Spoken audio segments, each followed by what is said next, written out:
বাংলাদেশ, ভারত ও ভিয়েতনামের পোল্ট্রি মুরগির মাংসে মাত্রাতিরিক্ত মাইক্রোবিয়ালের উপস্থিতি পাওয়া গেছে, যেখানে অ্যান্টি মাইক্রোবিয়ালের উপস্থিতি ছিল আন্তর্জাতিক মানদণ্ডের চেয়ে অনেক বেশি। লন্ডনের রয়্যাল ভেটেরিনারি কলেজের এক গবেষণায় এ তথ্য উঠে এসেছে। মাংস উৎপাদনকারী প্রাণীতে অ্যান্টি মাইক্রোবিয়াল ঔষধের ব্যবহার এ সমস্যার মূল কারণ হিসেবে চিহ্নিত করা হয়েছে। এই গবেষণায় দক্ষিণ ও দক্ষিণ পূর্ব এশিয়ার বিভিন্ন গবেষণা প্রতিষ্ঠান সহযোগিতা করেছে উল্লেখ করে যুক্তরাজ্য ভিত্তিক সংবাদ মাধ্যম পোল্ট্রি নিউজের খবরে এ চিত্র তুলে ধরা হয়েছে।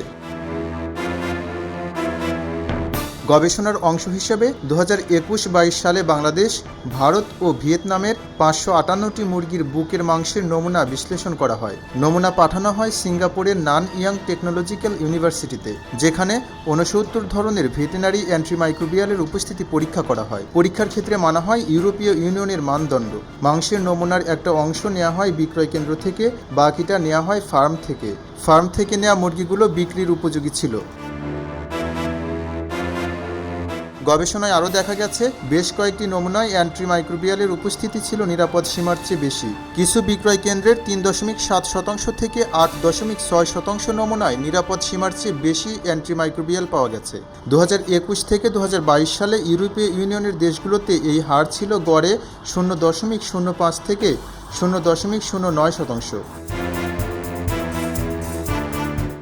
গবেষকরা বলছেন, উন্নয়নশীল দেশগুলোতে যে হারে পাওয়া গেছে তাতে জবাইয়ের ঠিক আগ মুহূর্তেও অ্যান্টিমাইক্রোবিয়াল ওষুধ প্রয়োগ করা হয়ে থাকতে পারে। অধ্যাপক পেলিগ্রান্ট বলেন, আশা করি এ গবেষণার মাধ্যমে ভেটেরিনারিতে অ্যান্টিমাইক্রোবিয়ালের অবশিষ্ট অংশ নিয়ে সচেতনতা বাড়বে এবং স্থায়ী পর্যায়ে খাদ্য নিরাপত্তা উন্নতি হবে।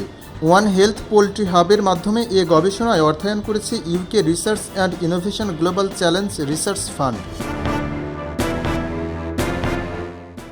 খবরের কাগজ, নিখাদ, নির্ভীক, নিরপেক্ষ।